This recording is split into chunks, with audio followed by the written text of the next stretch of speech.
Hello friends, welcome back to my channel. ನಾನು natural Nandu. ಏನಿದು ಹೊಸ ಹೆಸರು ಹೇಳ್ತಿದ್ದೀನಿ ಅಂತ ಅಂದ್ಕೊಳ್ತಿದ್ದೀರಾ? ನಾನು ನಂದಿನಿ ಅನ್ನೋ ಹೆಸರಿಂದ ತುಂಬ ಚಾನಲ್ಸ್ ಕ್ರಿಯೇಟ್ ಆಗಿದೆ.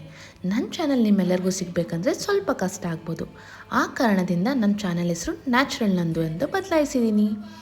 ಮತ್ತೊಂದು ವಿಷಯ ಏನಂತಂದರೆ, ಕೆಲವೊಂದು ಕಾರಣಾಂತರಗಳಿಂದ ನಾನು ಕೆಲವೊಂದು ದಿನದಿಂದ ವೀಡಿಯೋಸ್ ಮಾಡೋಕ್ಕಾಗಲಿಲ್ಲ. ಇನ್ನು ಮುಂದೆ ಹಾಗೆ ಮಾಡದೆ ಕಂಟಿನ್ಯೂ ಮಾಡಬೇಕಂತ ಆಶಿಸ್ತಿದ್ದೀನಿ.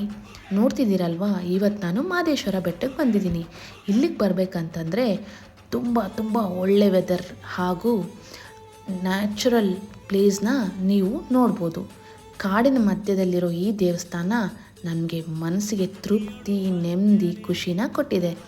ಈಗ ಈ ಪ್ಲೇಸೇ ಅಲ್ಲ ಫ್ರೆಂಡ್ಸ್, ಇಲ್ಲಿಗೆ ಹೋಗಬೇಕನ್ನೋ ದಾರಿ ಮಾತ್ರ ತುಂಬ ಚೆನ್ನಾಗಿದೆ. ಈ ಪ್ಲೇಸ್ಗೆ ಹೋಗಬೇಕಂತಂದರೆ ನಮ್ಮ ಓನ್ ವೆಹಿಕಲಲ್ಲೇ ಹೋಗಬೇಕಂತ ಏನಿಲ್ಲ. ನಾವು KSRTC ಬಸ್ ಕೂಡ ಮೆಜೆಸ್ಟಿಕ್ಕಿಂದ ತಗೋಬೋದು.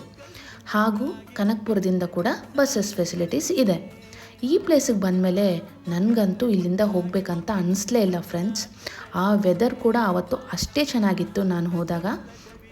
ನೋಡ್ತಿದ್ದೀರಲ್ವಾ, ರಥ ಹಾಗೂ ನಮ್ಮ ಮಹದೇಶ್ವರನ ದರ್ಶನ ಆದಮೇಲೆ ಮನಸ್ಸಲ್ಲಂತೂ ತುಂಬ ಖುಷಿ ಸಿಕ್ಕಿದೆ. ಈ ಪ್ಲೇಸ್ಗೆ ಬಂದಮೇಲೆ ಅವತ್ತೇ ಹೋಗ್ಬಿಡ್ಬೇಕಂತಂದ್ರೂ ಹೋಗ್ಬಿಡ್ಬೋದು ರಿಟರ್ನ್. ಇಲ್ಲ ಅಂತಂದರೆ ಅಲ್ಲಿ ಉಳ್ಕೊಳ್ಳೋ ಫೆಸಿಲಿಟೀಸ್ ಕೂಡ ತುಂಬ ಇದೆ. ಜೊತೆಗೆ ಈ ಪ್ಲೇಸಲ್ಲಿ ನಮ್ಮ ಗಜ ಆನೆ ಕೂಡ ಇದೆ. ತುಂಬ ಜನಗೆ ಆನೆ ಅಂತಂದರೆ ತುಂಬ ಇಷ್ಟ ಇರುತ್ತೆ. ನನಗಂತೂ ತುಂಬ ಇಷ್ಟ ಇದೆ. ಈ ಪ್ಲೇಸ್ನಲ್ಲಿ ಆನೆ ಆಶೀರ್ವಾದ ಜೊತೆಗೆ ನಮ್ಮ ಮಾದಪ್ಪನ ಆಶೀರ್ವಾದ ನನಗೆ ಸಿಕ್ಕಿದೆ. ನೀವು ಕೂಡ ಈ ಪ್ಲೇಸ್ಗೆ ಹೋಗಿ ನಿಮ್ಮ ಖುಷಿನ, ಬೇಜಾರನ್ನ ಎಲ್ಲನೂ ನಮ್ಮ ಮಾದಪ್ಪನ ಹತ್ರ ಹೇಳ್ಕೊಂಡು ಮನಸ್ಸು ತೃಪ್ತಿಯಿಂದ ಬರ್ಬೋದು. ಇನ್ನೊಂದೇನಂತಂದರೆ ಅಲ್ಲಿ ಊಟ ಫೆಸಿಲಿಟೀಸ್ ಕೂಡ ಇದೆ. ಅಲ್ಲಿ ಊಟ ಪ್ರಸಾದ ತುಂಬ ಚೆನ್ನಾಗಿರುತ್ತೆ. ನೋಡ್ತಿದ್ದೀರಲ್ವಾ, ನಮ್ಮ ಗಜ ನನಗೆ ಆಶೀರ್ವಾದ ಮಾಡಿ ನಮ್ಮ ಮಾದಪ್ಪ ಆಶೀರ್ವಾದ ಕೂಡ ಸಿಕ್ಕಿದೆ. ಇದೇ ರೀತಿ ನನಗೆ ಮತ್ತೆ ನಮ್ಮ ಮಾದಪ್ಪನ ನೋಡಬೇಕು, ಅಲ್ಲಿಗೆ ಹೋಗಬೇಕು ಅನ್ನೋ ಆಸೆ ಕೂಡ ಇದೆ.